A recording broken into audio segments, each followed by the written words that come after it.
Mektubu.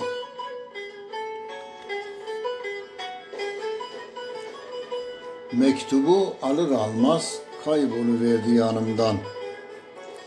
Söz vermeler, tatlı bakışlar kaldı merdiven dairesinde. Bir anlık rüya mıydı bir ömre bedel mutluluğum?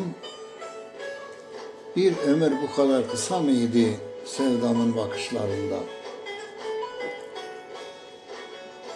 Yaktı bedenimi kara sevdanın ateşi, kalp yanmamışsa onu sevdiğindendir.